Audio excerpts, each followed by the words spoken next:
Episode 2 of the Geist Gunnerd podcast featuring Manuka. There's a verse in the Bible. It's as iron sharpens iron, brother sharpens brother. Like, he knows I need to grow. He knows that you've got exactly what I need to grow. And so he'll bring us together, that I can learn something from you, you can learn something from me, and then we can create a much better future together. And I think when we humble ourselves to be like, okay, maybe it's something greater than us, you're able to tap into something that you never thought you could ever tap into before. Because you realize that the love that you're trying to seek has already been given to you. You just need to see that. We spend our entire lives looking at tunnel vision, when in reality we forget everything right there. The love's already there, bro. You just gotta see it and you gotta accept it, and that's all it is, bro. It starts from there. Sex is a company from there. You need to cheat the system. I want to sleep with her. You're playing with fire. Can't speak for God. I'm not God, sure, but I was just testing what I could work Fire. with. I don't know if the utopia of life would be for everyone to have monogamous relationships and everyone has one relationship and that they never had sex with anybody else or not. I think sensuality is beautiful. I think it is like the best perk of not living in the Stone Age right now.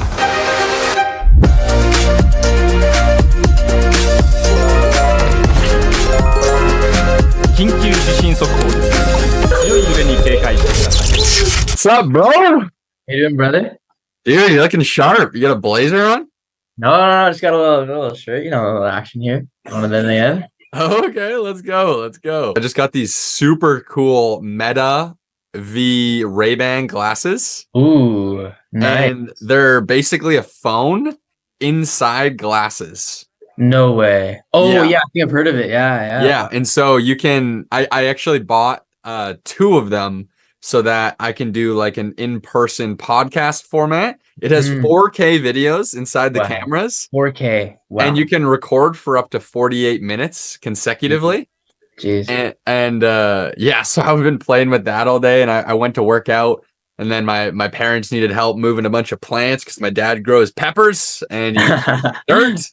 Yes, sir. That they needed to help me move. So I was like jamming out to these glasses and being all freaking cyber tech and shit. I think it sounds eventful. It sounds purposeful. So I think that's pretty cool. I think one thing that we like talk about quite a bit is just like making sure your days are purposeful regardless of anything else. Even if it's a day for like relaxation or like even if it's a day for like, getting so much stuff in, as long as it's purposeful, you're doing something right. And that's what you have to do. Yeah. Yeah. I mean, like net positive, just helping people with stuff and, learning stuff and that type of thing. Yeah. Exactly. Like even if you're planning to talk to 50 million people one day or just going in and sleeping with a couple of friends, like as long as you're doing it with purpose and intent, then you're in the right place. How did we get started with all this? How did you get started with all this, Manuka? What was your journey from going from a little baby into who you are now as a person with faith, as a person who has a spiritual connection to life, and where you're at with all of that?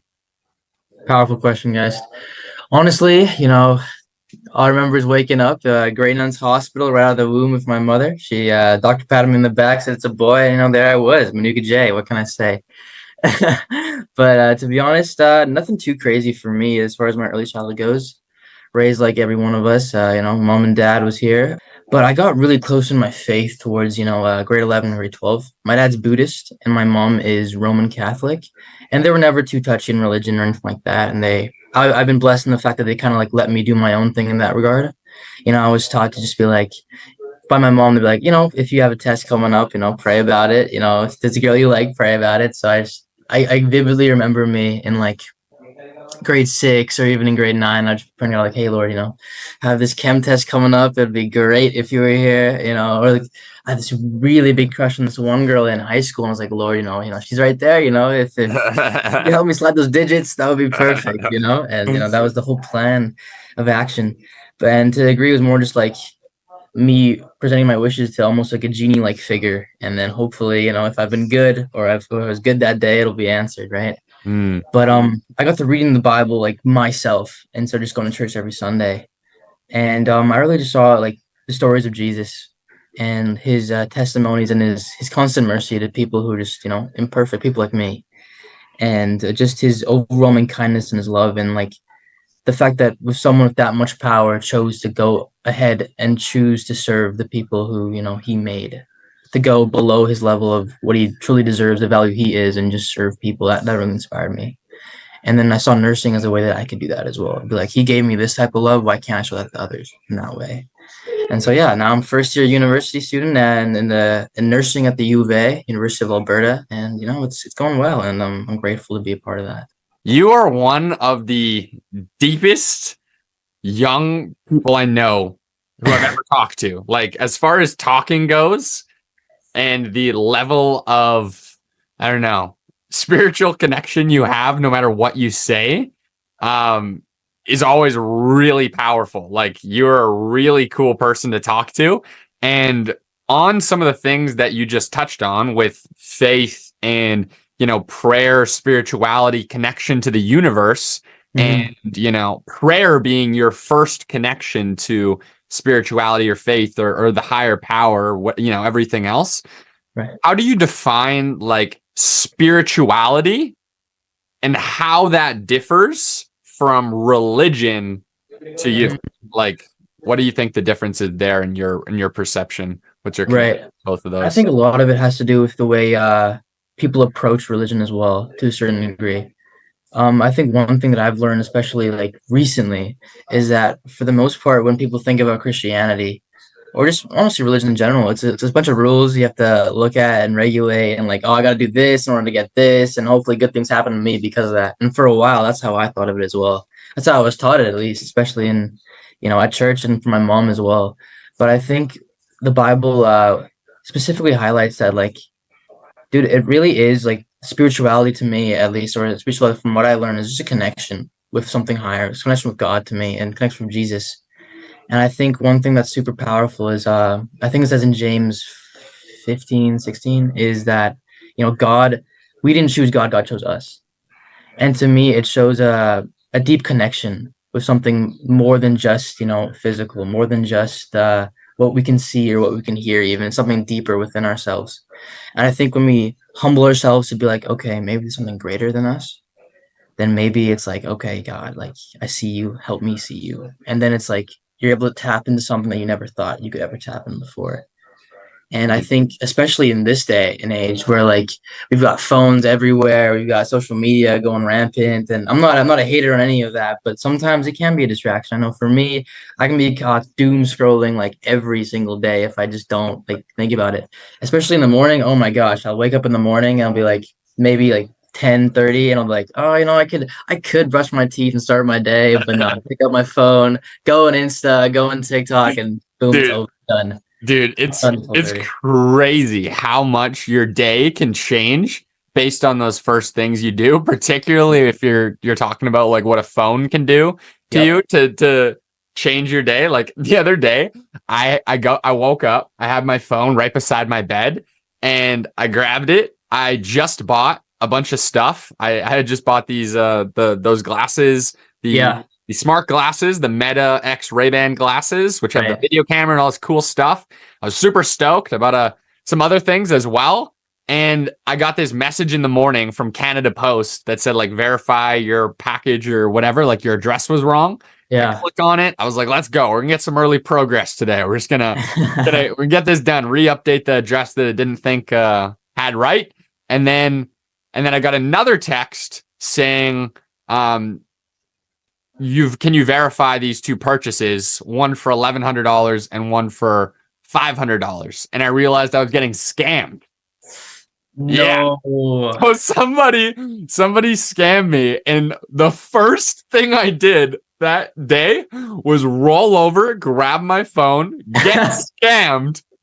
And then I actually also seen another text on there. I have a business in the financial industry, and our assistant had said it's we were gonna meet in her time, which is Alberta time, which is like an hour sooner than what it would have been for me. So I had to meet her in like 15 minutes instead of like an hour and 15 minutes, which I wasn't sure if it would have been. So it's just crazy how, like, if I didn't do anything on my phone when I had woke up and I just like went and showered or like whatever, like went for a walk or whatever, and like checked before that perhaps meeting or whatever, hopped on then, instead of rushing into all of that, my day would have changed dramatically. Because after that, I was like thinking about this. I was like, your thoughts control, like, what do you hold on to? What do you not hold on to? Right.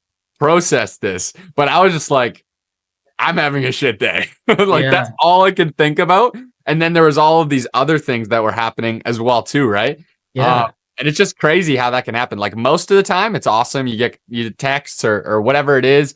And I wouldn't say most of the time, but some of the time there's good stuff there. There's a reason for it.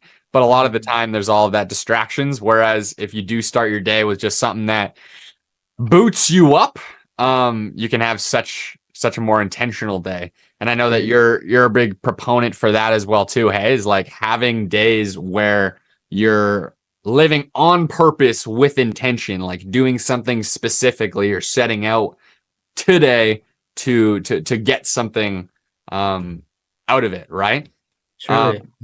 Would you consider that like a spiritual act? Like, would you consider spirituality something that you put into lots of different activities, or do you think it's more of like a thing where when you go to church, you're connecting to that? How often would you say you connect to something, or what's your relationship in an everyday sort of way? Dude, honestly, every single second of my life, truly. And I think it's such a beautiful thing when you say that. And it's like, yeah, that's one of the things and one of the reasons why I think social media are just being caught in that trap and that doom scrolling loop is such a terrible thing in truth, because like it truly is a distraction, and like it helps you avoid everything that you're supposed to be doing in life. I think like what you said, it's like you got scammed and you had that proponent of your life hit out of nowhere. It's like, bro, what the frick am I supposed to do now, right? But then it's like that's when you go to the phone and be like, "Ugh, let me scroll a little bit more, let me just avoid everything that I actually should be doing, or like avoid the problems of my daily life just to go doom scroll a little bit more because it's easy." Right. And I think at times it allows you to disconnect from the world. But I think when you look at faith, while it tells you to dissociate yourself to a degree, I think that honestly helps you embrace the world even more. I think one of the best things that I like to do in the morning is I wake up and I just in my room is like a big window pane just open to like the entire world and like beautiful view of the sky. I lift it up and I just sit down and just relax. I just take it in, dude. Honestly, absorb that. And I think spirituality or faith, you can devote yourself to certain actions in like any regard. But that could be you singing in the shower, you having random dance breaks when you're putting your food in the microwave. They could all be Yeah. devoting yourself, to God, or it's like showing that like, dude, like this is your creation, and I'm just living in it. I'm just living in it. And I think like when you have that acceptance that like, what, maybe this wasn't mine to control, but mine to enjoy and just truly live life the way you intended for, you just become 10 times more happier. It's really. Yeah, dude. Yeah, dude. What comes to mind when you say all of that is like, we're just energy at the end of the day. You know what I mean? You're always just energy. No matter what you're doing, you're just energy. And obviously good vibes and being able to have fun with Yeah. whatever you're doing. Like you said, like just dancing around in the microwave, or like having fun, making jokes as you talk to people, things like that. It's the same thing for everybody, the same action, like fundamentally, but it's Right. just a different experience. It's a 100%. totally different experience. It's like the same thing as how you see different colors than I see. We see the same colors, and that's proven. That we see shades differently, especially colorblind people, for sure. Exactly. And same thing with everything else. We probably don't even, when we touch something, feel the same kind of sensation.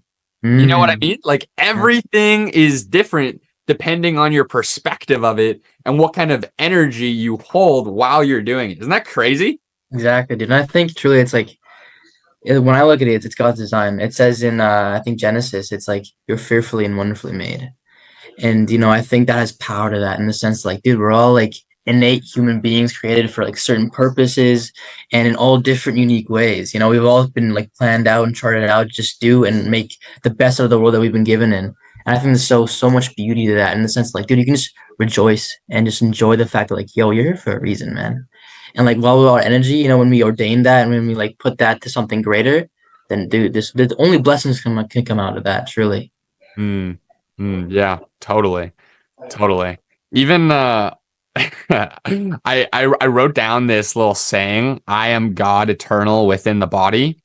I'm really interested in truth and understanding how reality works. And that kind of ties into this spirituality talk as well, too, is like, I'm a very spiritual person. I don't abide by like, I'm not Christian or Buddhist or anything particularly, but I care a lot about connecting to the highest like fundamental good, and also just understanding how things work and talking to people about how that can be to help them, right? To help them Mm. take more power over their life in whichever means that is. And I am God eternal within the body is actually a saying that when I was watching this documentary, and a few times it's been brought up, but there's this guy named Greg Braden, and he Hmm. talks about DNA and how when they took apart the DNA or however they do that, Strand, yeah. the DNA strand, they were able to decode a message within DNA, and it says the code inside our DNA is "I am God eternal within the body." That was the translation supposedly of something inside of our body, and Hmm. he was attributing this to, you know, an artist would leave their signature. And then there's also this thing where in one of our chromosomes, they suspect that there is a chance, like the whole theory for how did civilization start? Right. We have a chromosome which has a weird thing on it. It was like more merged together. Two chromosomes were. Seems weird. Hmm. People don't know how it could occur in nature. One of the theories is, did some sort of ancient civilization do that to our DNA or something of that regard? Hmm.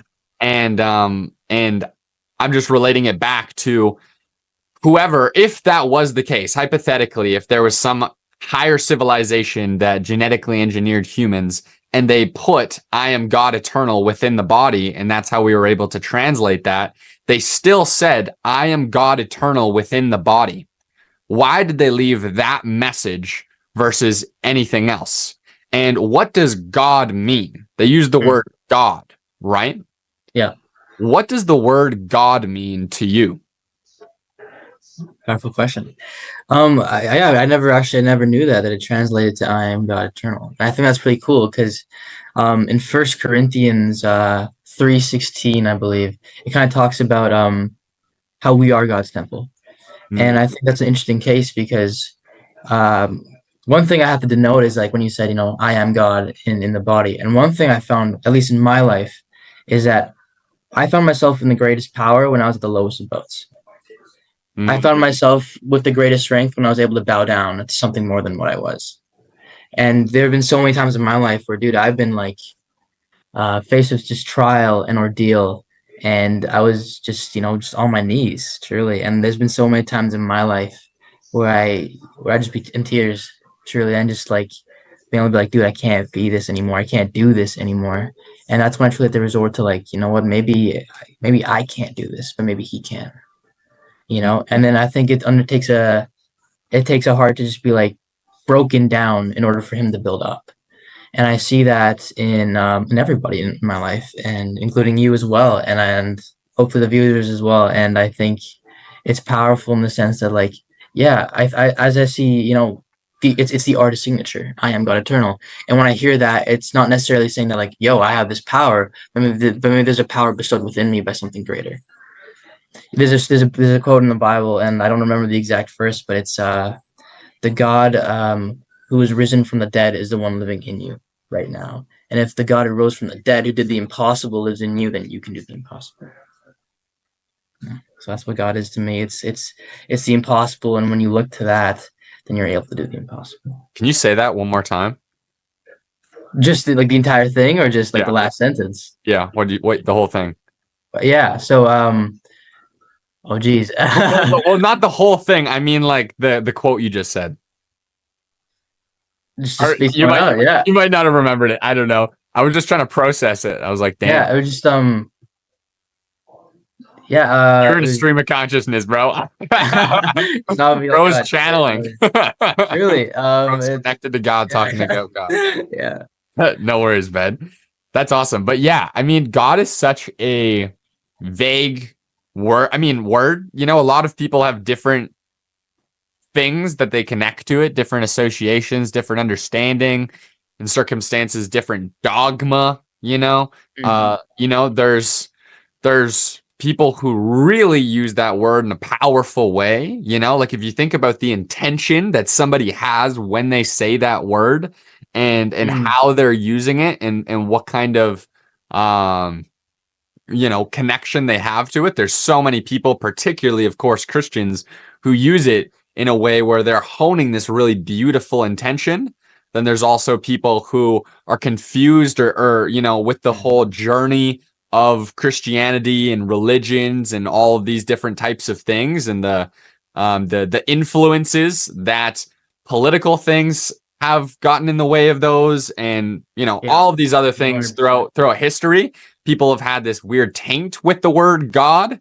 And then there's also people I feel like who are cool with it and they'll use it interchangeably with something that describes something all encompassing, right? Something that created everything, something that everybody is connected to, something that everybody is and is connected to, like the source of reality, like the fabric of existence, like God, like the universe, like the source code of the simulation, like everything, the Big Bang, right? Yeah. And I like the word God. I use it a lot for a while. I remember I was saying like God / the universe, like every time I'd say it, because like the connotation would, I was trying to wrap my head around it. I feel like people do that a lot. And I'm really excited for our generation, bro, because I think that we're going to be coming to a time where people are going to be connecting the universe or the source code of the simulation or what's actually going on with the power and the intention and the love that God has. I think God is the one that has the most love when you think about like 100%. Universe is more of like a, what's happening here. The simulation is a real like what's happening here. You know, this the Big Bang is a like what's happening here. God is like a what's happening here, you know? And I think that all of those are going to connect. And with learning about how the universe was created and all of that stuff, I think it's going to bring a lot of people power to understand, like, I am God eternal within the body, what that means for them. Like, that means that they could hone God. They have a connection with God. And I just love when people come out with stuff like decoding the genome or the DNA or whatever. Yeah. And you see that stuff like that. It's so mind blowing, right? Like you think about our history that we were taught when we were in school, and it didn't include nothing that cool. No, not at all. And you watch some of that stuff on like Joe Rogan or whatever, or wherever it would be, and people are always like, nice story, bro. It sounds like very exciting and wild. Or like even with faith. It's, that sounds like a great story, bro. You know, you couldn't have made it any more exciting. But that's what I like. I like finding those exciting things and then nailing down the evidence and the proof of concept, the case studies, all that stuff, right? So many people are impacted by using God, like praying to God. So many people are also impacted by just having a really close connection to themselves and their individuality and all of that stuff, right? And I think both of those have to play in hand, like they play hand in hand. Understanding who you are, you can use your connection to everything, and understanding your connection to everything helps you understand who you're here to serve and why you would develop into someone. So with like individuality and that side of things, what do you feel like your purpose is in this life? Wow, that's a tough one. Honestly, I think for a lot of my life, it was for a lot of my life, I think it was truly something that which honestly, it was something, especially in elementary and middle school, it was something that I didn't really take much thought about. You know, honestly, I really thought about, you know, living a life very normal. I watched a lot of movies, a lot of, you know, rom-coms, you know, Men in Black, a lot of action movies, and just like, oh, you know, I wouldn't mind, you know. I won't blame you, bro. You're like 13. 100%. And right, it's like you don't think about that stuff until, like, you know, until a true trial comes, I think. Right. And I think it's only when true trial and true obstacles come in your life, and you start thinking about those questions, right? For me, it was really until quarantine that happened. And after, reading the word, it was like almost like an opening of my heart to a degree. I think for a while my heart was hardened in the sense to like just be like, I'm just gonna live life day to day, and of course I still do. I still, lounge around every now and then, and do what every teenager does in his free time sometimes. But at the same time, I think one of my greatest purposes is just to serve people. I look at Christ on the cross, and that's something that just always strikes me. Someone with that much power, but he still chooses to serve. He just chooses to love. And I think everyone can relate to the fact that like we all just want to love, and we all just want to be able to take up that cross in a certain way and just be able to represent what love means. And I think when we look at cross and when we look at Christ on the cross, for example, it's just something that we can all look forward to and set as an example or a template to how we should live our lives to a degree, which is just that act of selflessness and that act of placing others above ourselves to just do the work and be a better good for the world. And if you can see that good, then you should try to be that good for you. I think one thing in my life that I learned though, however, was that like that good was never good enough for me. I tried to be like, I'm not gonna lie, I'm not gonna steal, I'm not gonna diss my friend, I'm not gonna diss some other person, I'm not gonna gossip, but that all runs out.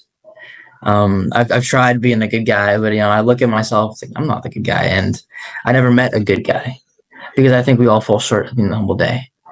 But I think that's why, like, I look at Christianity as so pivotal because when you look at all the other religions, to a degree, it's like find your own truth, or find your own like will, or like follow these certain rules, and then you will somehow get mercy to a degree, or it's a point system. When I look at Christ, it's like, no, you failed. That's okay because that's why I'm here. And I look at Christ's love, and I look at his encompassing and his compassion to like everybody, and understand that like, dude, you're not good, but I'm good, and that's all that matters.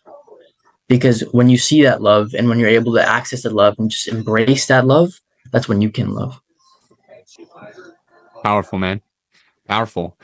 And you're a Christian. How long have you been a Christian, or like how long have you, gone to church or been pretty heavy into that world of things? I've been a Christian for my entire life, but I now know Christ from the past 2 years, maybe. I like that one. I was just in a self-development call a while ago, and we talked about, somebody said this, and I was like, let's go. He was like, you can know somebody, but you still might not know them. You know what I mean? Like, sheesh. I like it. I like it.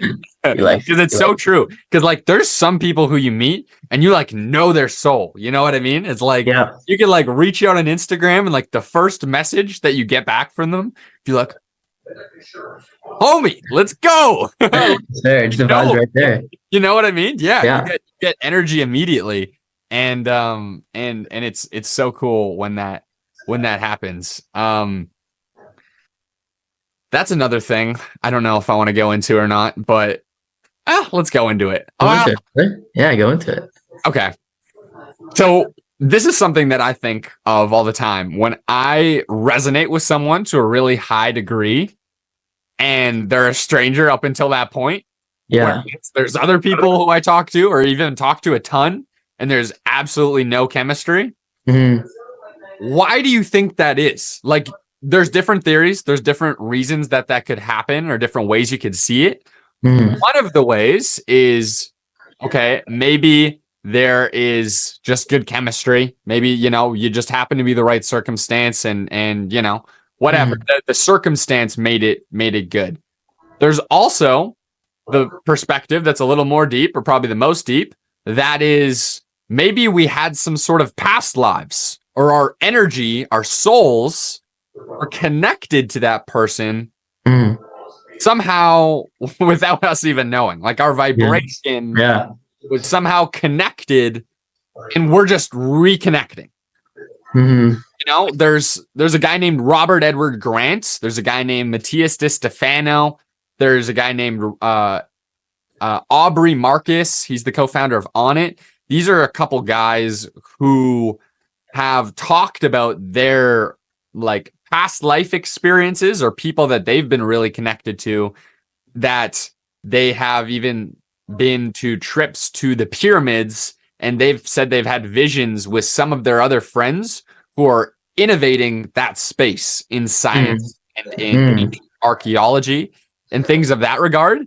And Yeah. I think about some of the people I meet who are hyper passionate about some things that I am also hyper passionate about, and, you know, building something really big and doing really exciting things and being curious about certain things as well. And it just makes me curious, you know, did I know them somehow before? What's your thoughts on all of that? And how do you relate to that more? I don't want to say scientific, but like grounded, something that could actually be part of reality. You know what I mean? Yeah, Like that's like 100%. the case study, like the proof that could prove how something works in our reality. That stuff. How do you 100%. what's your thoughts on that? Yeah, I think it's a really interesting question. I think it also goes back to the fact that like I do believe we're all connected, and like we were talking about before, with just that one presence to a certain degree. And I think when I think about coincidences and like random circumstances, I tend to not dive into those certain things just because I think it's to a certain degree I think it's a little naive and ignorant at times, because I think it looks past the fact that there's something so much bigger happening right before our eyes. We just choose not to see it though. And I think what's cool about that is that like if there is something much bigger than what's happening right now, just imagine what future that would create because of that thing happening. And I look at, even us, for example, meeting, and yeah, it's crazy how we met to a degree, because we met I was in a pizza parlor with one of my other friends who somehow knew you, a random Omegle video, and then you randomly hit her up just out of circumstance, like, I might as well hit up some of my older friends, older colleagues, older people, call out of nowhere, and then she gives me the line to talk to you, and then just like that, fire. Totally. And so when I look at that, it's like, that can't be just coincidence. And I look at that and it's like, I truly believe that like it comes with purpose. And I think when God has and sees people, he sets people out for one another. And that's what for the whole institution of marriage, what I believe in as well. When God sets people out for one another, and even in relationships, as far as like brotherhood goes, as far as other friendships grow, like I truly do believe that God sets people out for one another so that he can work his blessings and work them together so they can grow and build more purpose for each other. There's a verse in the Bible, it's as iron sharpens iron, a brother sharpens a brother. And I think at certain times there are areas in my life where like, Lord, I need to grow in this person, or like he knows I need to grow, and he knows that you've got exactly what I need to grow. And so he'll bring us together so that I can learn something from you, you can learn something from me, and then we can create a much better future together. Mm. When you think about God, what do you think about? Is it a energy that consists of all things? Is it a what do you see when you think about God? What is God that's bringing us together as energy? To me, I think God is a genuine, social, and interrelational being. I think while we can't see him, he's real in many other different ways. Like we talk about, there's something more than just the flesh and the blood. There's something spiritual. And I think we can only see God when we enter the spiritual. And I think when we're in that spiritual, we can see him and access that love. And I think what he is love. Love, light. Yeah. Exactly. And I think that when we access that, when we seek that instead of run away from it, that's when we start to lead to our purpose. Mm-hmm. It's only when we accept God that we accept ourselves to a degree. Because without God, we're nothing. So would you say that God to you would be similar to someone saying the universe or something of that regard? Another word for encompasses all things? I think the universe has a power in and of itself, but I think God is greater than that. When we look at the art, we can appreciate the art, but we should also think about the artist. And I look at simple things like, making a grilled cheese sandwich. Like, when it's there, someone made it. And if something as simple like that can require someone to make it, put cheese, put bread, put it in the oven, cook it a little bit, let it simmer, let it marinate a little bit. How can you not expect something as complex as simply the universe to not be made and have something? I guess is the universe everything? Like, is the universe all the galaxies and stuff put into one? I'm like trying to wrap my head around. Yes. Yeah. Yeah. It The is, universe yes. is like all of space, right? All the space to a degree. Yeah. Yeah. And see, like, I do think that there is more than that. Mm. Hmm. What are you? What are There's your? more than the finite.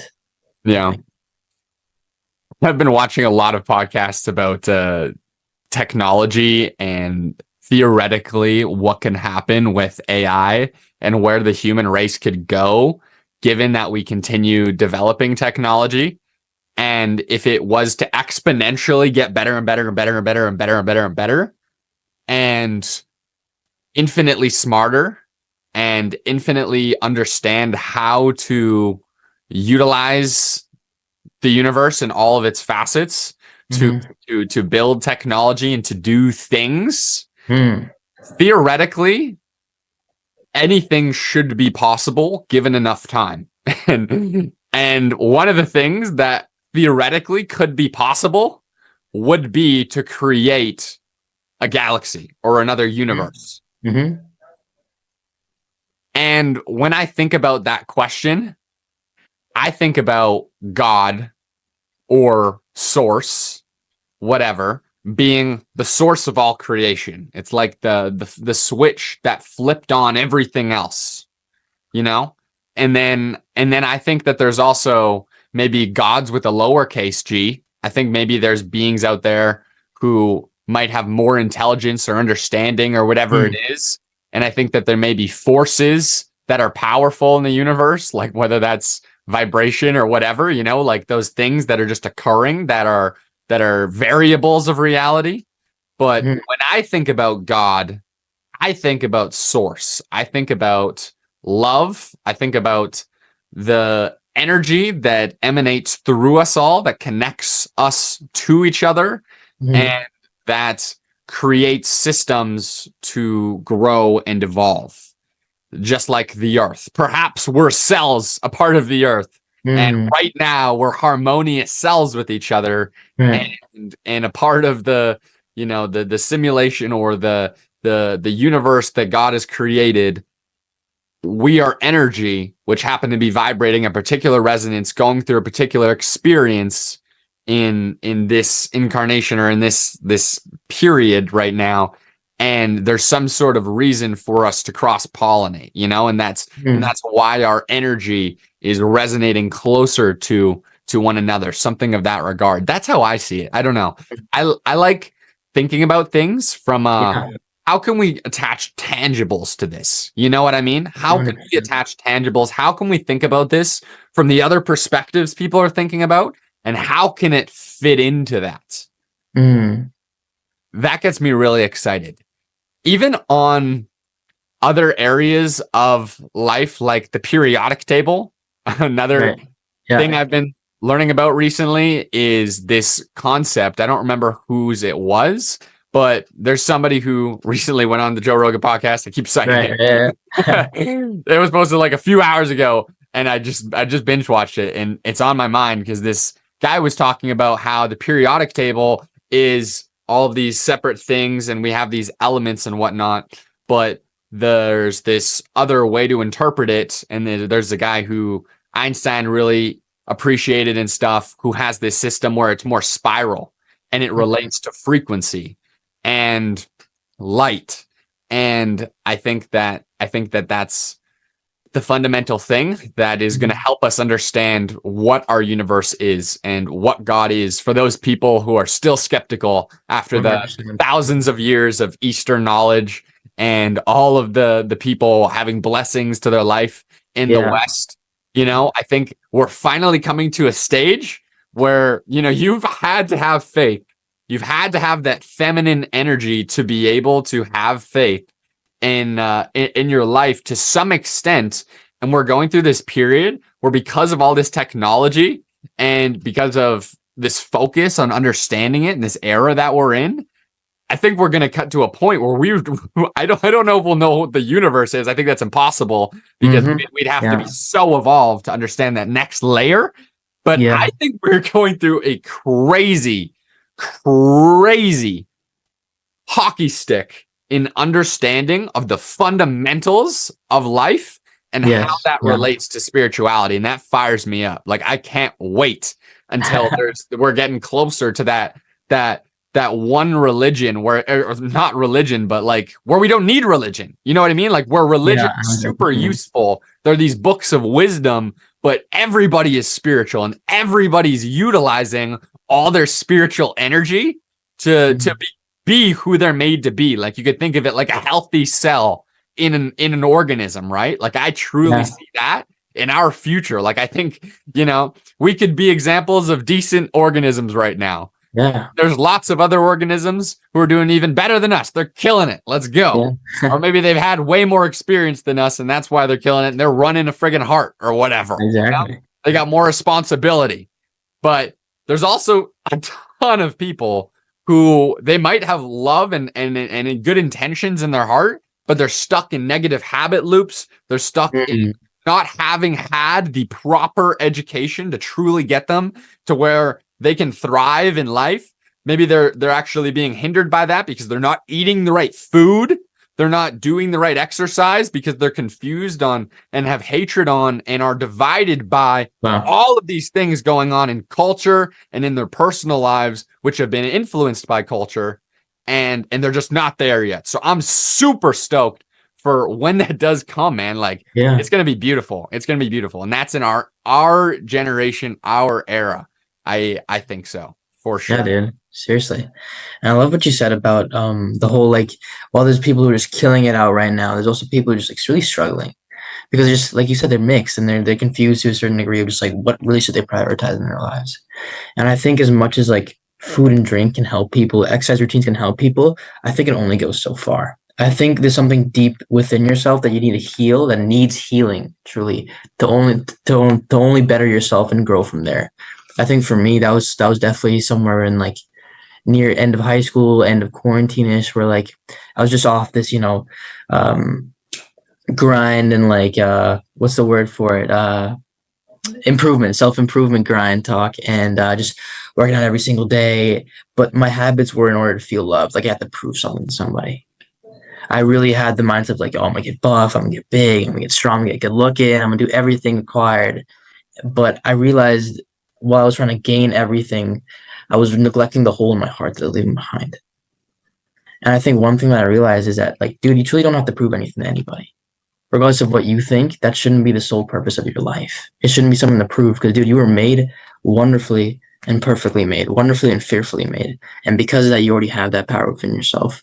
I think it's because of God's love we can act out and make decisions. It shouldn't be because we need to prove something to anybody. It should be from the goodness of whatever source we got that love from, whatever hope and whatever joy you actually receive, from the love you receive from people every day, from the small walks you receive, when you're going out just for fun, for the little microwave dances, you dance upon and do whatever you need to do, that love that you receive it's something so pure and innocent that like, that truly heals you to a degree. And I think while those are just small actions, it comes from a much greater source. And I think when you look at Christ on the cross even, and when you look at the Lord, it's, you see a love that you can't get from the world. And I think a lot of people, and one of the biggest detriments when they come to self-improvement or when they try to like improve themselves, is that they're truly seeking the love from the world, when in reality that's not going to fill you. And believe me, I've tried doing that. I'm sure lots of people tried doing that, and you can get into stuff like like sex, drugs, and all that type of stuff. Like for pornography is such a big thing, especially in young adults nowadays too. And I got my own thoughts on that, but maybe that would be another podcast for another day. But we'll get to that when we get to that. Oh, what are your? Yeah, I mean, what are your thoughts on that? Let's go for it. Yeah, I mean, I think it's not the best for people. I think I can understand why people think it indulges in people's fantasies to a degree, but I think that can fester, and I think you can delve into some really dark places because of that. And just like everything, I think, God places things in people's hearts, like feelings and emotions, but I think the devil can twist that at times. And I think as a result, we can delve into degeneracy and we can make wrong habits that can just lead to addictions and harmful pains and just the breaking of relationships to a degree. I think when you start seeking, something within and start seeking something that's greater than what the world gives, that's when you start seeing more content within yourself, because you realize that the love that you're trying to seek has already been given to you. you just need to see that all along. I think as people, we spend our entire lives looking at tunnel vision. When in reality, we forget everything right there.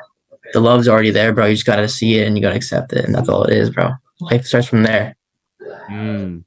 So much to touch on there, bro. Yeah. Microwave dances. You and I are, I think, ladies' men. Like, I feel like we're kind of like, if everyone had characters a part of life, when you said microwave dances, I was like, dude, how many girls are going, oh, right now? You know what I mean? You know what I mean? That's just what I thought. And and I'm a pretty sensual person. Like, I care about this stuff. I think it's very interesting.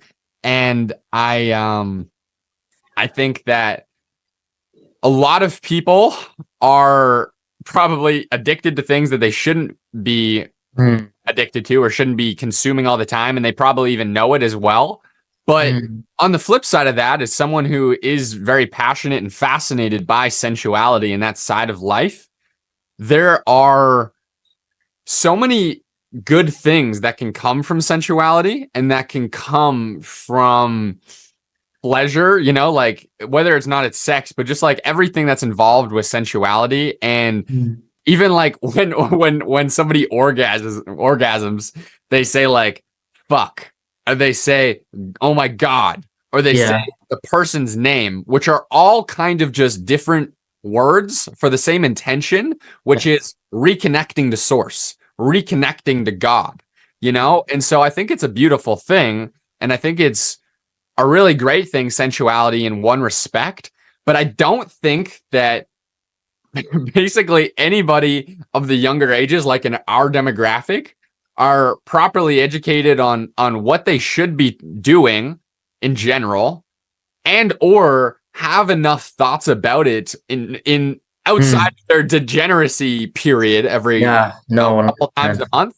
But they don't think about it in a constructive way. They don't hear people who have a good amount of thought energy in that area talk about, okay, so like what would actually make the most sense to do, and like to be watching, if you're to watch something, and what would you actually want to be like, I don't know, like actually having in real life, and how do you actually make a girl feel better while you're having sex or whatever it is.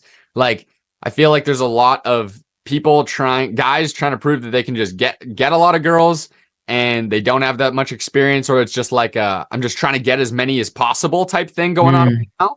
That's kind of like the general vibe I yeah, know. 100%. And I mean, I guess that's kind of like the posh side of things, because then there's just a lot of guys who aren't getting a lot of girls. It's kind of like the yin yang there. There's the Yeah. supply and demand, more than yin yang. Supply and demand, I think, better demonstrates that. There's a lot of guys who aren't getting a lot of girls, and there's some guys who are just getting a ton, and there's this game with that. Mm, What I think should be the focus, more than just getting as many as possible and more than binge watching porn, is having a healthy relationship with what is the constructive or like moral sexually exciting things to be thinking about and doing and like pursuing and stuff, and how do you have really like fun and mutually gratifying relationships that are worth it after you did it mm, well too, right? So like there's yeah. two sides of that, like having meaningful connections when they are going to happen, and and being able to have both sides be pleasurable, and even in your off time you're just thinking about the things that are actually constructive for you, right? It's not just brain rot where you regret it and you know that Yeah. it's fucked up what you're watching or what. Yeah. Yeah. 100%. And everybody's just in a limbo. There's people starting to talk about it more and making it more normal, and because of that too, there's just people coming at it from all the different angles, you know what I mean? There's Yeah. only Yeah. people, there's the super slutty chicks talking about it, there's the guys picking up girls, there's like the doctor kind of vibe people talking about it in a more like analytical way, and everyone's Mm, trying to figure it out in their own way. But I think that that's going to come in our generation too, is like talking about this stuff more, and making it 100%. cool and normal to like understand how to have good sex, and like what makes sense to do that, and become good and become a worthwhile person in pursuit of that, because it's our number one driver in life for most people, if not everybody, is a relationship, is like their mate reproducing or whatever you want to say that driver is. Seriously. Yeah. Yeah, and I think wow. You said a lot of good stuff there, and there's a lot of stuff I want to touch on as well. But like, I think by no means do I think that sex is a bad thing. That's one thing I want to make clear. I don't think it's a negative thing in all sorts. In fact, in the Bible, it says one of God's greatest gifts. But I think it has to be used in an important way because of the fact that it's so special and powerful. That's what I think. And I think So what does God think about hookup culture? that's an interesting question. But yeah, I just want to start with, I guess, how I've been like kind of growing up with it and stuff too, because obviously I think more than the analytical and more than other people's perspectives, I think what people want is like, what's our perspective? What's a regular dude's perspective? That's all I really am, regular dude. And I think one thing that I think is the greatest thing though when it comes to like porn addiction and like delving that degeneracy or even hookup culture in itself is just at its roots, it honestly to a degree it's a search for a connection. At least that was for me to a degree. And I think what dials people more into porn or what makes it so enticing is the fact that like when you are in that sense of isolation or in sense of loneliness, it's just such an easy, quick fix. Instant dopamine rush, instant sense of like, oh, I can do it. Oh, that's so awesome. But then after you're just left feeling like, bro, what did I just do? What did I just watch? And it leaves you feeling just like almost with nothing, like almost like you are nothing to a degree. And sometimes, yeah. And like I think without a proper connection or without a sense of understanding like who you're doing it with and like without understanding of who you are, you're gonna be lost. And I think to a degree when it comes to this hookup culture in general, I think that's one thing that people don't talk about enough is the fact that like you are connected to the person that you do it with. And I know you've been in past relationships as well, and it's like that's someone who you truly care about. You know what I mean? And I think with sex, it's something that truly is almost the highest form of intimacy, and the Bible calls it a covenant.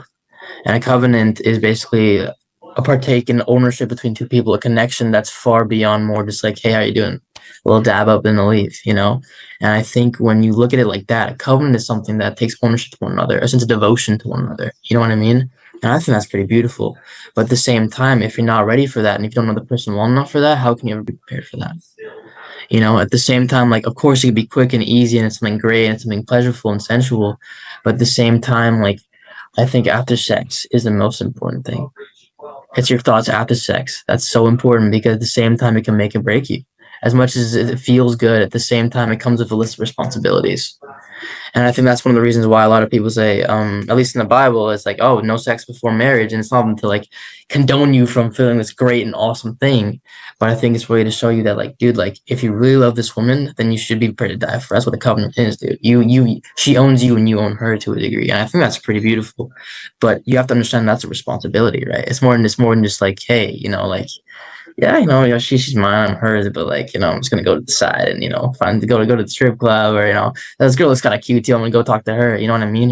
And I think when people do delve into those actions, it just leaves you into just more and more of a barren wasteland that you didn't want to be in the first place. I think emotions, if left unrooted, will just lead you to destinations unknown, and that unknown isn't necessarily a good thing. And I like you touching on those things, going to strip clubs or having, mistresses or cheating or whatever it is, because it's energy that isn't being properly like honed as is, right? It's the same thing as like someone who is real, like my mom, for instance, right? I've had so many sessions with her. I'm like, what are you passionate about? We're figuring this out. We're figuring this out in your lifetime right now. Come on, let's go. Keep working at this. And I came to realize I don't know what I asked her, but I asked her some questions that got her talking to me about what she's most passionate about, right? Get her into vibration. And I came to figure out that she's passionate about social justice. Okay. And I realize, so like I'm super into fitness, I'm super into peak performance, 100%. A lot of experience with supplementation and nutrition and stuff. And she's very passionate about that as well too, but she struggles with it, right? And she wishes that she could be more consistent and all that stuff. And we both had experiences where we've binge ate before. I've had periods where I did that. And I actually went through a phase where I shaved my head as like a diversion to like Wow, yeah. being a new me / cutting that shit out and like not Always season, yeah, 100%. worked very well because I took myself very seriously after that. Yeah, 100%. But what my point was here, the connecting thing was, I think that there's some serious connection between what your biggest passions are in life and how you exercise that in your daily life. Like for me, I love talking. I love talking about important stuff. This for me is like the highest form of what I feel like I'm here to do. Wow. Yeah. And for my mom, I feel like it's social justice. Just today, she was telling me a story before I came on here. The reason I didn't work out before this, even my clothes and all that. Yeah. Telling me about when my brother was younger and he stole something from the gas station and cigarettes. And then they found out because they had a camera, and then she made him do all of this stuff, like pick up garbage and write a letter from the perspective of the store owner's view and all this stuff. And she was going off about how passionate, how she just cares to be a good member of society and wants to raise good children and wants to be able to do all that she can and to see other people do that as well, because someone in the neighborhood was speeding and flipping off other cars. They posted that on a group chat on Facebook. The cops came and then he apologized, and that's what spurred. Right. And she was so passionate to tell me about that.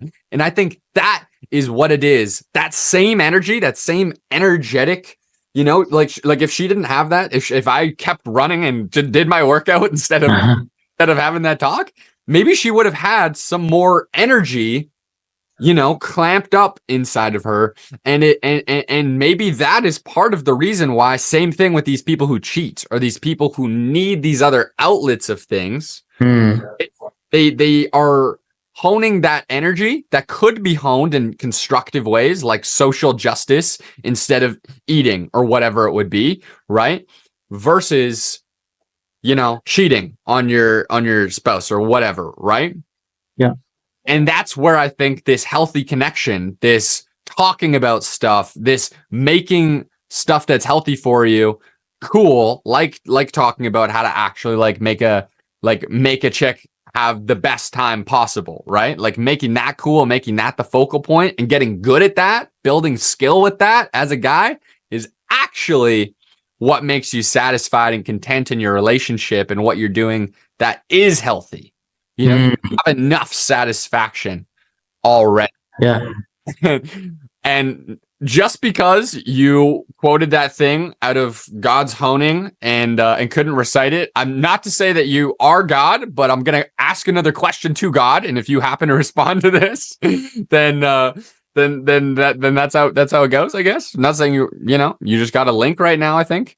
But what do you think is like the right number for people to have of bodies? Like in regards to body count, what do you think is like a healthy number to God where they're kind of chilling? You know what I mean? Because most people aren't doing 0. Some people are, but I think that it's also fair to recognize there's a lot of fulfillment and beauty that can come out of different relationships as well too. At least that's my perspective. That's not like an all-encompassing perspective, but I think it's true. And maybe that would account to a certain number. What are your thoughts on that? Yeah, very interesting question. Well, first off, I'm just gonna try to get to like what we were talking about earlier too, and I'm gonna link it back, how it goes as well, to what you said just now. And yeah, I think you're absolutely right. Like, I think it is from a sense of just like that whole cheating and going to strip clubs, mistresses, all that energy is pent up, and I think it comes from a sense of not feeling enough or not receiving enough.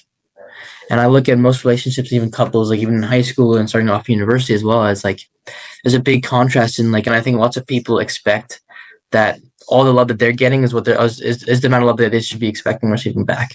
And I can't blame them. If I'm in a relationship and I want to give 120% to a girl, like I want to feel 120% too. You know what I mean? And I see that in so many couples, but at the same time, it's like it's so easy to see like a guy or a girl given 150% of their time, while the girl or the guys on the other side is just receiving, or giving back that 50 or 40% of that love. And that leaves people feeling inadequate. That leaves people feeling empty, you know? But the problem is that you're relying on your source of happiness to be in something imperfect, a human being. And at the humble day, human beings fail. I know that because I'm, the worst of them all, to be truly honest with you. And, Shut up, bro. Shut up. no, seriously. And You're the worst of all human beings. dude, what did your friend say? Yeah, you think you know me, but do you know me? But just continuing to my point, I think it's like, yeah, you are. When you start seeking your sense of validation, your sense of happiness, your sense of love on something imperfect, something of the world, you're gonna left feeling unsatisfied and thirsty. But in the humble day, it's only when you're able to humble yourself and be like, dude, like I can't give myself up to a point where like I give everything to something so imperfect. There's got to be a point where you got to be like, no, I got to give this something greater than that. And I think what I've found is that most relationships that do stay or tend to be, very powerful and strong and devoted to one another, or those that aren't necessarily even set in themselves, but set to God. There's a cool photo that I found on Instagram, or just probably people know it. It's just like, this is you, this is your wife. But as you get closer to God, it's like a triangle effect. And when you're closer together, when you're closer to God, you're closer together. And I think that's really cool in the sense that, like, once you understand that, dude, your happiness is not based on anyone else, it's based on God, then you're going to be satisfied regardless of the circumstance. And when you think you're going to get more love out of someone else, out of something, out of some object, out of some person, out of some opportunity, than the love that you're feeling or the happiness you're feeling right now, then you're setting yourself on the wrong foot and you're just bound for failure. I think when you realize that you have everything you need right now, that you have all the love that all the love that you actually truly need and all the love that you truly seek, and all it takes is for you to see that and accept that and just be like, bro, this is what it is. I understand and I see it. All the love you need from, what you're talking about, dancing in the microwave, you know what it is. Those little, walks in the sky, just watching the sky and just chilling and really just seeing life for what it is. That's all the love you really like see, and just being able to just tone it down a little bit and just be like, dude, I am loved. I am seen, and I have nothing to prove. I have nothing to show for anyone else. That's when you see what love really is about. Because love isn't about pleasuring yourself. It's about what you can do for others. It's about that pure act of just saying, I love Ty. I'm going to do this for him, not because I want to get anything out of it, not because I want the compliment, because I just want to genuinely see him happy. And when you sort your hearts on things above, then that's all you need, bro. You will be above, bro. And I think with the problem with most couples nowadays is that they base their entire sense of happiness and their entire sense of satisfaction and fulfillment on something that is just temporary and something that is not going to give you anything you need. A relationship isn't about pleasuring yourself, but just another act of devotion to God. I think because that's two energies connecting to serve something greater, to produce blessings that are far greater than the last generations. And that's why, I looked at the Bible as being a covenant. That's why it's so powerful to me, because it's something that isn't going to break easily. And, and that's why I truly think that like one person's enough. I think relationships give you, and having different relationships are a blessing to a degree because they do give you experiences and they give you like a sort of understanding of like, okay, this is something I truly love in this person, but I know that I can't be with her. That's exactly why it's so important to wait, I think, in my opinion, just for that right person, just to see that person and learn and live and grow from those other people in your life. Because when you do have sex and when you do have the sex, and if it's not the right person, if someone you realize like, oh, maybe she wasn't even the one for me, then it's like a part of you's gone now because you shared that with that one person. Because when you do have sex, you're giving off a piece of yourself, even if you don't realize it then. Because you're connected, it's a covenant. But when you wait on that, and I'm not saying if you had sex, that's awesome, and that's not a disappointing thing at all. But I'm just saying that like when you find that person, that right person, when you truly see yourself and you devote yourself to God, and so does she, dude, you're gonna be powerful. You're gonna be powerful, and that's something to wait on. That's for me. If I set the scene right now, right? Sure. Ba-ding, ba-ding, ba-ding. Right? I'm calling God. I'm calling God. I'm not going to tell you his number though. That's between me and him. No, I wouldn't shield his God. I didn't call anybody. I didn't even call anybody. You can do that without calling him. You could just put up on. You're calling God. Okay. Shooting eyes, closed eyes. You got it. Okay. Calling God, right? And I ask him, I'm like, hey God. So I had this girlfriend when I was 15 to 17. I thought I loved her at the start. And then we ended up breaking off because of circumstances. And then I went to college and I got with another girl who I really enjoyed being with, who I really loved in that moment for the period of time I was in college. We stayed together the whole college period, but we were just going different ways in life. She moved to another country. You know, I was doing this other thing over here. It didn't end up working out. And then I met this other girl who I'm beginning to see now. And I have a feeling that, you know, she's not going to be around because she's going back to over there or something of this regard, right? Yeah. What should I do, God? I want to sleep with her, but I'm 100% certain that it's going to be temporary. I love her right now. Maybe this is even the one. Maybe this is even the one in college, right? Maybe this is the one where you just know you're going separate ways because of, you know, unsurmountable things going on. Yeah. You know, should I sleep? Like, you know. Yeah. Exactly. I think that's a fair question. But, you know, I can't speak for God. I'm not God, truly. But, you know, I was just testing what I can work with. no. But from you know, my understanding of God, what I think he would say is just wait. I think that's one thing that's helped me quite a bit. One thing that I've learned in this life is that, like, when you really want to hear God's answer, God's voice, one of the best things you can do is wait. In any situation, wait. Because, you know, emotions, you know, while they're powerful, they're also fleeting. You can feel happy the next day and listen to a sad song, and in 2 seconds you have the blues. It's all over for you. You know, you're crying in the rain. It's over. You're just like, oh, frick, I hate my life. As soon as you hit that happy song, hey, I'm happy. You know, I'm feeling good. You know, life is good. And because of that, it just shows how powerful emotions are. At the same time, also so fleeting. And these feelings you feel the girl, they're not at all fake. They're real. I'm sure of it. You know, you're a genuine guy, and when you have a heart and you see another heart, you want to seek that out too, especially if she's a genuine, real heart. But at the same time, at least from what the Bible says, you know, sex is a covenant. And while it feels good, at the same time, it bears responsibility. And that's another reason why they say wait for marriage, because if you're not ready for that responsibility, chances are you're biting off more than you can chew. And I think a lot of the time people take a bite out of the gun, forgetting the shotgun's right behind it. Okay.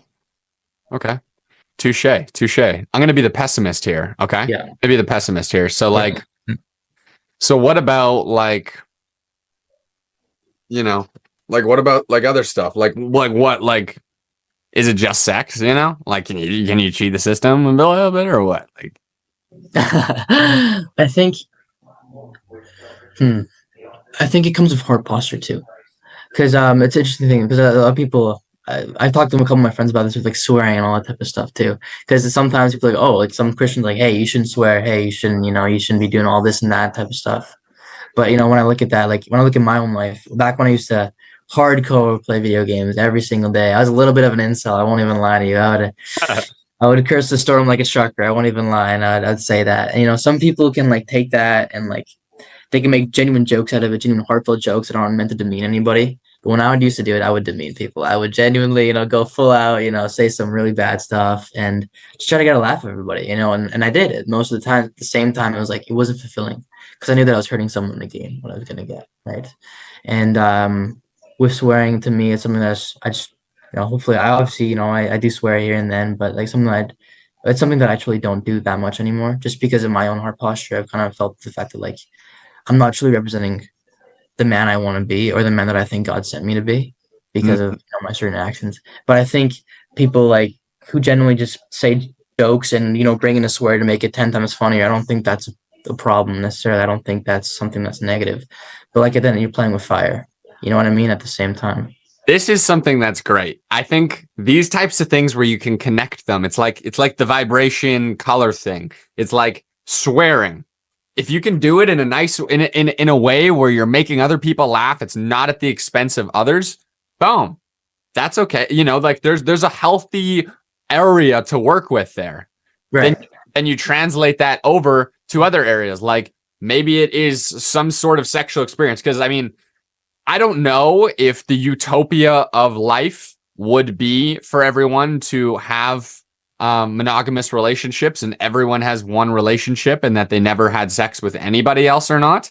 I also feel like that's likely unrealistic for a portion of the population. However, I feel like it's kind of similar to that. It's the same thing as like killing an animal. You know, the people who do that and they say a prayer and they give thanks for being able to do that. Maybe they sprinkle a little tobacco on that bitch. You know what I mean?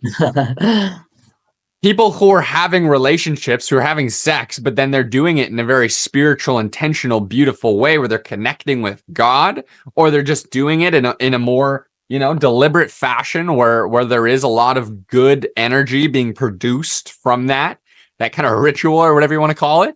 I think that's the beautiful part and the beautiful middle ground of this that's actually going to apply to people, because so many people out there like already have multiple bodies for sure. And there's the perspective where you could say, I'm going to wait now.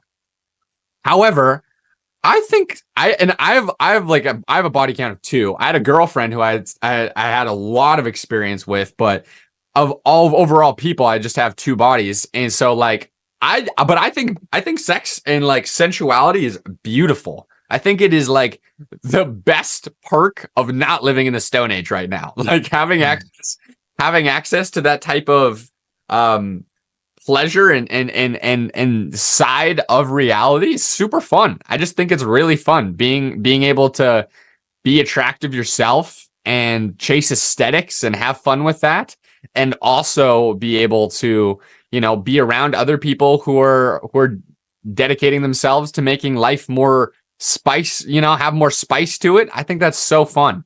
And I think that a lot of beauty can come from sensual interactions. And I think that that's a good, interesting middle ground that I look forward to learning more about. What is that healthy middle ground where you're not only being with one person for all sexual experiences, but you're doing it in a way where it's like blessing the animal. It's like making a joke with a bunch of swears where you're not hurting anybody. You know what I mean? It's connecting that thing where people are abusing it in all of these different ways and doing it on all these wrong ways, which are really hurting them, but in a really beautiful way that's sustainable for a lot of people and in a lot of people's scenarios there. Yeah, that's my thought on that. What do you think that drives? How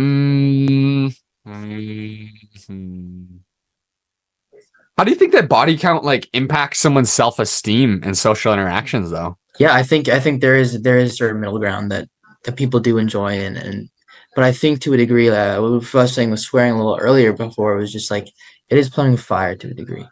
And like while it is easy, like you said, to find a middle ground and be deliberate and intentional of the way you are using those swear words, we also got to think about how easy it is to fall back on those.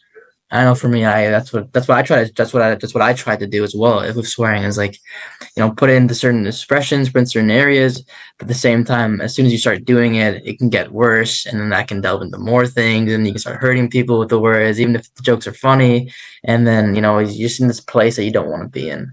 And I think you're right, absolutely. Sex is a beautiful thing. Sex is great, and sex does give you that pleasure. But at the same time, after pleasure comes intimacy as well. And see, that's where, I think that playing with fire comes into play, in the sense that, like you said, because of you've had 2 bodies, 2 relationships in the past. And I think, well, that's definitely God's purpose and a beautiful thing. I think, to agree, you did gain some intimacy because of that. I think you connected them now in more ways than you think. But I don't think that's a bad thing. I think that can affect you in certain areas, and maybe your esteem in certain degrees as well, and the way you perceive yourself and the way you view yourself, right? Connected. And while that could be positive, and I'm sure it can be for many others, it can also be negative to a degree. Some people have had negative relationships in the past, and that can hurt people. And that's why I think, more than the Bible like restricts people in trips like this, because it's easy to say, "Oh, you restricted me. I want to do it now. I want to watch this. I want to delve into all my freedom because I have the choice now." And the Bible's like, "Yeah, okay, you can do that." But at the same time, it's like you got to see where that leads you in a normal day. Because if I was the true leader of my life, man, I'd be in a pit far beyond now. I'm not gonna lie to you. I would not be where I am today if I was truly the leader of my life. Because I'm so inclined to my own flesh that at times, I don't think before I speak. At times I give in to things that maybe I shouldn't have given in. At times I say stuff I shouldn't say. And that's okay. And I think God sees that. And the whole thing, God's not going to judge you when you see that, when you fall short of that. But at the same time, I think it should inspire you to be like, because of that love, maybe I should do this. Maybe I should act this way. Maybe I should give my body a little more credit. It's like, of course, you have the ability and the freedom to sleep at 4 a.m. every single day, eat junk food your entire life because it feels good. But at the same time, does it really truly feel good for your heart? Does it really feed who you are? And do you really feel good about yourself? Of course, we can delve into all these desires and all that stuff. And like you said, that perfect middle ground. Same time, I think the Bible is a good way of showing people that while it can be perceived as rules, it can also be perceived as protection, and sometimes protection from ourselves. And one thing I've lived in, especially in my life, is that I do need protection from myself at times. I can get into situations, make decisions that I think are good at the time, but surely hurt me. And sometimes I just need protection for myself. And I think with the whole covenant before marriage thing, it's like, yeah, I could be seen as stone age and old fashioned. At the same time, I think that when you truly find the one, and when you wait before marriage and wait till after, it's like you're almost committing in that sacrament of just devotion to one another. Just shows that, like, yeah, we're in it for the long haul. More than just saying your girlfriend, boyfriend. No, your husband and wife. You're one flesh. That's what the Bible describes it. And one flesh is crazy. It's like, whoa, it's kind of a big deal. But I think that's what sex is. It is a big deal. It feels good. It's powerful. It's got so much spirituality in it, as you were kind of claiming. And I think because of that, it needs to be held to a certain reverence and being like, yeah, okay, we got to do this the right way and not in the wrong way. Yeah. Would I be able to ask what your body count is? 0. Yeah, 0. Yeah. Are you waiting for somebody? I am, yeah. Badass. That's awesome. I love how you said impacts you more than you know, because I think that it absolutely connects to something, again, tangible that you can understand and feel and calculate into how you want to live. I think there's another one of these things that is super underappreciated or not talked about in this area, which is, I think that there's absolutely an energetic connection between the person that you have sex with. I don't know if it's just sex or whatever, or if it's like whatever it would be, like head and all that different stuff. I don't know how exactly it happens, but I definitely think that every person that you have sex with, or whatever it would be, you have some sort of a stronger energetic connection with them thereafter. And I don't, like I said, I don't know which part of it makes it like that bond connect or whatever, but I think that's a really important variable to consider when you think about, okay, I'm going to experience this lifetime. I don't remember what happened before. I probably won't know what'll happen after until I die. And so this is what I got for right now. And if every person that I sleep with or that I do whatever with, I don't know where the connecting thing happens, merge, I become one flesh with that person. And then I do it with another person. And then I do it with another person. How much energy do you have left over versus if you didn't do that? And how many energetic strings do you have going all around the world? How much, I don't want to say baggage, but baggage, do you have with all these people all around? Like, even if they're 10 out of 10s, even if they had beautiful soul, does that make it more complicated for you to be you? Does it make it more of a relationship with that person for your entire life? And is that something that you want to take on? I just find it interesting from a analytical approach to life. Like, is there a real connection? Is there a real energetic connection? I look forward to seeing how people look into proving this. I don't even know if it's proven or not, but I think about it quite often because I think since I've had sex with the two people I have, they have both been like, even with the other one who was only one time, I feel like ever since then I've been highly energetically connected to them. Yeah, true. And it's like, why? Like it's just like there's this strong connection. Like my soul, when I see the photo of them, either of them, it's this very powerful experience. Yeah. And I feel like likely if you're splitting that sensation with a lot of other people, just like if you eat junk food all the time, it'll all be kind of like average. And it's all going to be really bad for you and you compound, you know, Mhm.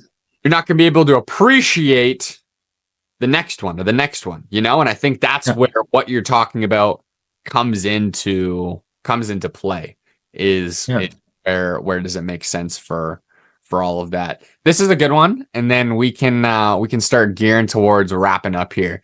Sounds good. Is alpha mentality healthy? Where's the balance between being a Mm. strong man in life? Yeah, I think it's something that so many people like brought onto out of nowhere, especially when they're, you know, at the most vulnerable points in their lives. I know when I found it, it was like during quarantine with the whole self-improvement thing. It's like, oh, be an alpha male, you know, be strong, be I like had the exact same thing as you, by the way. Right when COVID started, or right when probably shouldn't even say that. all that stuff Yeah, comes. right when all that stuff happened, I had that same sort of sounding thing where I was like, let's do it, you know? Exactly, right? And it's like, while I think to a degree it's a good start, I don't think it's a good finish. And what I mean by that is the sense that like it can bring you certain ideals and like certain understandings that like, you know, allow you to, you know, be a little more confident and be a little more courageous in certain aspects. Allows you to be more of a man to a degree. As soon as you start embracing that mentality, it's like, oh, what more can I do? What more can I have? What more can I attain? And right then and there, you're off to the wrong foot because you're seeking stuff for the world and all stuff higher than that. And I think you start seeing that sort of alpha mentality and even self-improvement to a degree, to a point where like you just got to max up your stats, but the stats are never ending, you know, and you're always going to be falling short of. And for me, at least, I was very at the point where I was like, I'm never going to get enough, and I can't do enough, and I'm going to keep failing. Like, and I just get frustrated and I just like be drained. But I think for me, it was when I really found the word of God in the sense of just that feeling of satisfaction, you know. And I think for me, it was really realizing like that, kind of what we were saying earlier. It's like, dude, you got nothing to prove, and you don't have to show and be anyone else but yourself. And to a degree, it's like, okay, what if I'm nerdy right now? What if I'm geeky right now? You know, like there's so many people in the world right now are just like, oh, I hate this. And I think to a degree, yeah, and there's nothing wrong with wanting to be more and greater, but at the same time, you got to have a certain sense of grounding in your own self to be like, okay, let's be more than what I am. But remember why you are here in the first place, because you needed you to be who you are today. You needed you yesterday to be who you are tomorrow. Totally, dude, totally. And like when I think about this question, when I think about the alpha mentality and how it connects to your soul and your individuality, but also like society and the social hierarchies that you're a part of. Like when I was in high school, super, like I felt like I was in a prison. When I was really younger, I had friends with a ton of girls. I was a fat little chubby kid. I was like more feminine. Got to high school, I was like thinned out. I was like, oh shit, this is kind of like a prison. It's kind of like a dog eat dog vibe, at least how I felt. And I got super hard during that period of my life where I just wanted to win. I didn't want to get hurt by the social structure. And I realized, or I came to decide that becoming as much of an alpha as possible, as becoming as, you know, strong as possible, as becoming as quick with comeback insults or, you know, chirps, they called it, or like, you know, being funny or whatever it is. Like I had to be really good at that. I had to be at all the parties. I had to be, you know, I had to have all of these like masculine things. I had to have my armor on all the time. I could only be myself with a couple select people, right? But after high school, I had this self-development journey. And during that period of time, I went through all of these phases of my personality and I just let it flow because I was by myself so much, which I mean, that's a whole nother topic, but I decided to be by myself for a lot of period of time, like a few years, basically. Like I seen people, of course, I managed a supplement store, but I was like not hanging out with people. You know, I would go home, I'd hang out with my parents or my cats or whatever, but I'd just be reading tons. I'd be working out tons. I'd be studying meal prep and making, you know, just doing things that can better me in some way. I was just obsessed. And during that period, I went through all of these periods. I went through a monk phase where like I shaved my head and I was like, I was wearing this stuff that I was just really into like the love mentality, like the, you know, raising vibration mentality. I was in that whole era. And I wanted to prove to myself, I didn't give a shit what anybody thought. This is who I want to be right now. I also went through a period where I was just like a nerdy kind of person at the store. I had a pink hat and I put a piece of tape on it and then I made a yin yang sign and I put it in that hat. And so I was wearing a pink hat with a piece of tape over it because it was like a logo. And I didn't, the logo meant nothing to me, but I like the color pink because it represents like something cool, I think, like the most feminine thing or whatever. And it's like polarity. And I wore that all the time. And people thought that was like kind of funny and quirky. But I loved it. I was embracing like this is quirky and I'm just doing my thing right now. You know what I mean? Yeah, and exactly. going through all these other phases. Last year I had spiked hair in the front. I had like the bird's nest vibe. And I was really embracing my creative vibes. You know what I mean? Right now I'm in my like business era, whatever you want to call this, you know? Yeah. Like you're going through your different personalities, you learn who you're becoming, and that takes vulnerability, that takes femininity, but it creates the biggest alphas, ultimately, too. And so when I think about alpha mentality and how that makes people feel very guarded and how it creates a lot of just uncomfortable social situations for a ton of people, I think that the way to be an alpha come the next generations, the way that it ought be, and that I think is an exciting opportunity and something I see happening, is people who are just learning who they are and expressing themselves more and working hard using their brain, their, logical, mathematical, masculine brain to learn how to be better at stuff, how to understand stuff better, how to become a better constructive like cell or whatever. And that's what they get their alpha energy and props for, not for stealing at the gas station to get cigarettes or whatever it is, not that group conformity to be a badass in the way it is right now. So I think that was sweet, man. Yeah.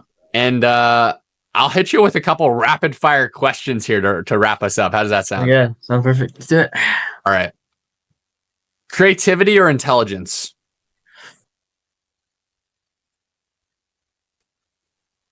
Obligation with purpose or freedom Intelligence. with no purpose? Obligation with purpose. This one's fun. I like this one.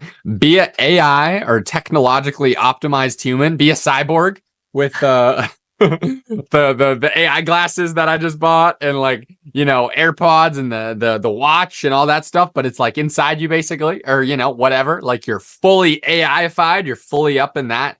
Oh, yeah. You got all the tech in 100 years, right? Yeah.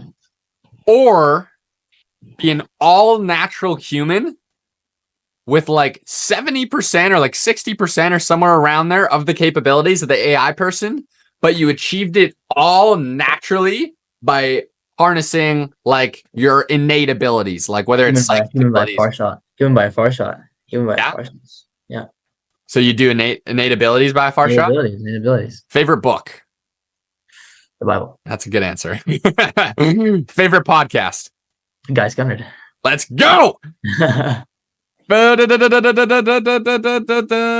Podcast or shorts? Podcast. Learning a new skill or traveling and gaining associations? Traveling and getting associations. Self-reflection or peer feedback? Self-reflection. Digital detox or moderating social media? Digital detox. Are you on one right now? Yes, I am. The last one I had was a joke. This is the hardest one. This may be the most important question. Oh wow. Okay. Podcast, okay.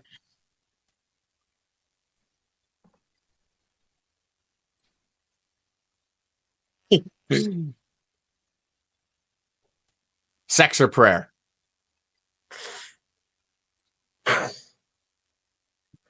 We'll have to go with prayer. Let's go, dude. We did it. We finished the pod. Dab me up. Let's go. Boom. Let's go, boy. Boom. Here we go. Right.